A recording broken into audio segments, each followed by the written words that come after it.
এদিকে রণক্ষেত্রে উত্তাল সারা দেশ, একের পর এক ককটেল নিক্ষেপ।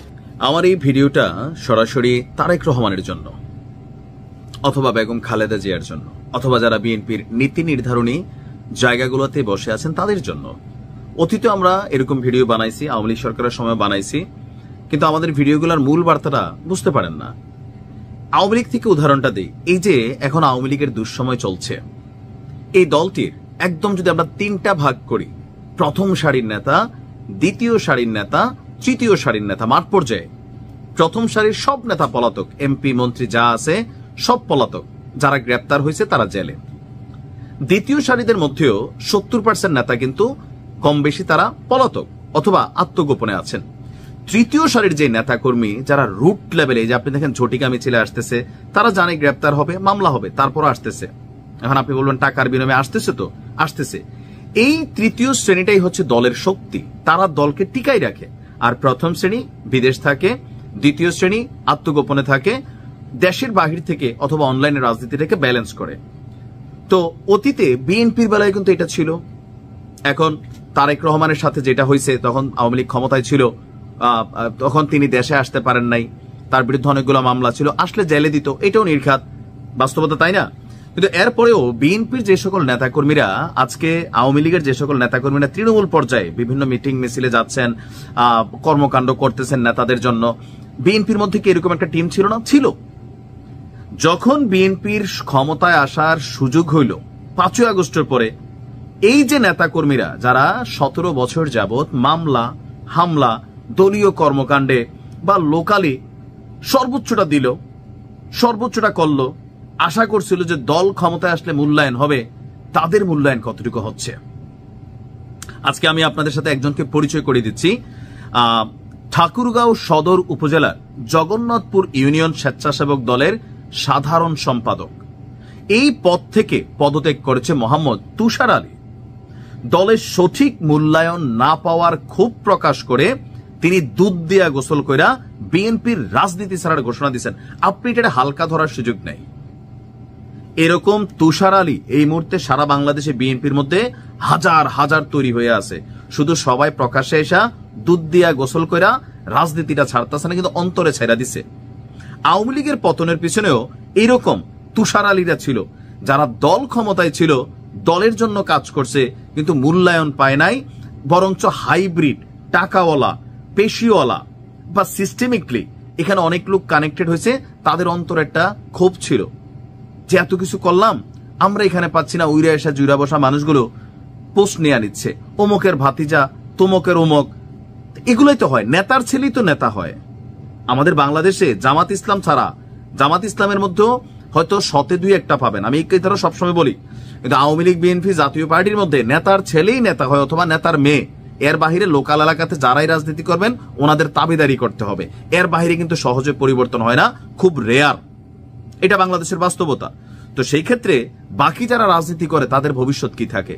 এই তুষার আলীর ক্ষোভটা কি দেখেন, সদর উপজেলার জগন্নাথপুর ইউনিয়নের খোঁচাবাড়ি এলাকায় নিজের দোকানের সামনে সেই গোসল করছে। তার বক্তব্য, তুষার আলী সদর উপজেলার জগন্নাথপুর ইউনিয়নের 7 নম্বর ওয়ার্ডের স্বেচ্ছাসেবক দলের সাধারণ সম্পাদকের দায়িত্ব ছিলেন। দীর্ঘ সময় দলের জন্য কাজ করেছেন, রাজনৈতিক হয়রানি হয়েছেন, কিন্তু তাকে এখন এসে কোনো প্রকার মূল্যায়ন করা হয়নি। তো এই যে মূল্যায়ন করা হয়নি, শুধুমাত্র কি তুষার, এই মুহূর্তে বিএনপিতে লক্ষ লক্ষ নেতাকর্মী তারা দাবি করছে প্রতিদিন যে তাদের মূল্যায়ন হচ্ছে না। তাহলে মূল্যায়নটা কাদের হচ্ছে?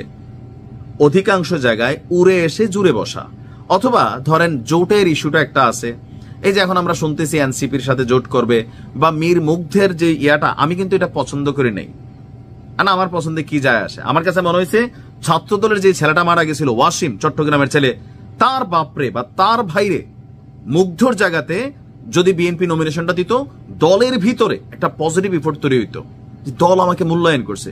মুগ্ধরটা ভাইরাল ক্যারেক্টার, তার ব্যাকগ্রাউন্ডে রাজনীতির ওরকম কিচ্ছু নেই, এখন নমিনেশন দিছে, ভাই তারেক রহমানের আব্বাও ডাকবে, দিনরাত তারেক রহমানের গান গাচ্ছে।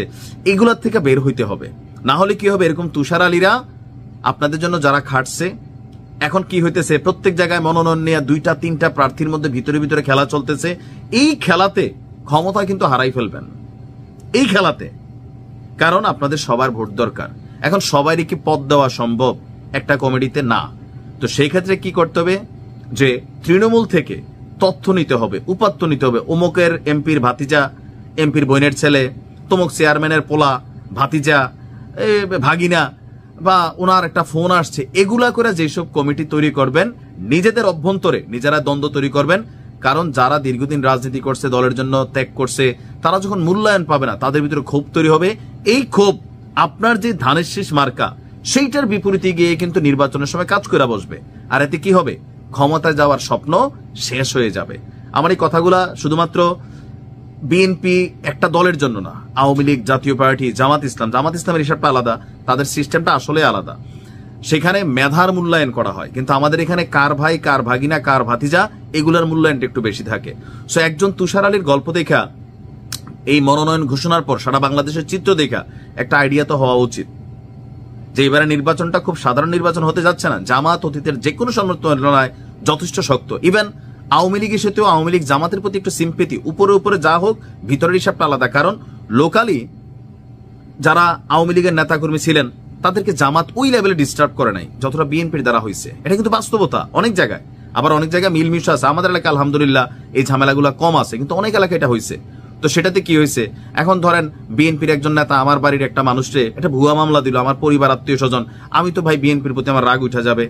সোজা হিসাব, যার পরিবারের সাথে ঘটনা ঘটবে তার রাগ উঠবে।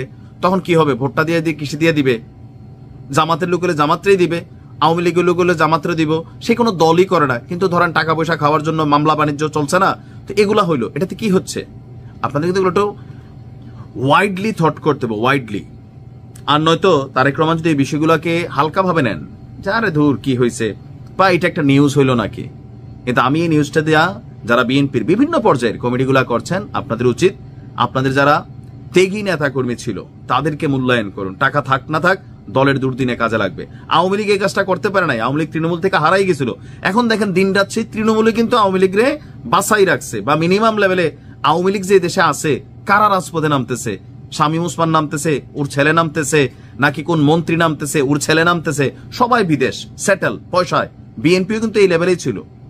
তো এখন কি হইতেছে, রাজপথে যারা যাচ্ছে, মার খাচ্ছে, গ্রেপ্তার হচ্ছে, মবের শিকার হচ্ছে, এরা কারা, আওয়ামী লীগের তৃণমূল নেতা কর্মী। কিন্তু আমি এখনই অ্যাডভান্স বলে যেতে পারি যে আগামীতে আবার যখন আওয়ামী লীগ কখনো সুদিনে আসবে, এই নেতা কর্মীগুলা দেশে বিদেশে যেগুলা খাটতেছে, এগুলার মধ্যে 100তে 2টা পোলার মূল্যায়ন হবে না। ওই অমুক সাহেব আসবে, অমুক ভাই, আবার এলাকার মানুষ ভাইরে চাই, এই লাফালাফি করবে, আর দিন শেষে এই তৃণমূল কর্মী হারাই যায়। তো বিএনপির শিক্ষা নেওয়া উচিত এগুলো দেখা। আওয়ামী লীগের পতনের পেছনে আওয়ামী লীগের তৃণমূল হাল ছেড়া দিছিল কেন, যারা টাকা পয়সা খাইছে তারাই যে করুক আন্দোলন, শেখ হাসিনাটা বাঁচাক, মামলা খাইছি আমরা দল ক্ষমতায় থাকতে, আমি কেন যাব, এরকম একটা ইন্টেনশন তৈরি হয়েছে, ক্ষোভ তৈরি হয়েছে, ধ্বংসটাই না আনবে।